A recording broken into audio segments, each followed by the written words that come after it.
Hello everyone, সবাই কেমন আছো? আশা করি ভালো আছো। আজকে চলে গেছি আমরা ভূতনাথ মন্দিরে। চলো আমরা বিধাননগর নেমে, আমরা সোজা বিধাননগর থেকে নেমে অটো করে নিয়েছি। অটো করে সেই শোভাবাজার ঘাটে এবার পুরো নেমেছি। চলো, তোমরা তো দেখতেই পাচ্ছ আমরা এখন অটোতে রয়েছি। এই দেখো তোমরা পুরো ভিডিওটা। এই দেখো মাম্মাম রয়েছে, দেখতেই পাচ্ছ তোমরা। আমরা এখনও যাচ্ছি, অনেকটাই দূর। এবার পুরোপুরি আমাদের চলে এসেছি আমাদের শোভাবাজার ঘাটে। আমরা ফাইনালি চলে এসেছি, এবার স্নান করছি।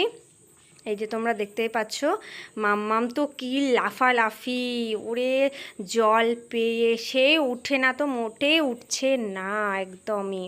তোমরা তো দেখতেই পারলে। এবার আমাদের স্নান কমপ্লিট।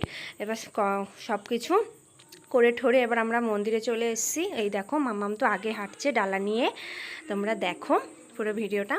আমরা ভূতনাথ মন্দিরের ভেতরে ঢুকে গেছি। এই দেখো পুরো ওই যে বাবা ভোলেনাথ। এই দেখো তোমাদের পুরো দেখাতে পারবো না, ওই জায়গাটায় পুরো বাবাকে জল ঢালা হচ্ছে বাবার মাথায়। এই দেখো পুরোটা, এটা হচ্ছে ভূতনাথ মন্দির।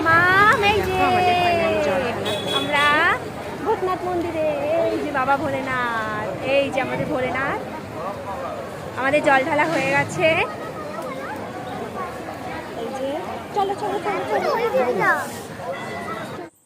চলো, এবার আমরা চলে এসেছি সেই ভূতনাথ মন্দির থেকে আরেকটু দূরেই পায়ে হেঁটে আমরা চলে এসেছি হচ্ছে মোটা বাবার মন্দিরে। সবাই জানে এই মন্দিরটা হচ্ছে মোটা বাবা নামে পরিচিত। এই দেখো সব থেকে বড় শিব ঠাকুর। দেখো তোমরা ভিডিওটা দেখাচ্ছি তোমাদের আমি ভেতরে গিয়ে। এই দেখো, জয় বাবা ভোলেনাথ, সবাই বলো হর মহাদেব।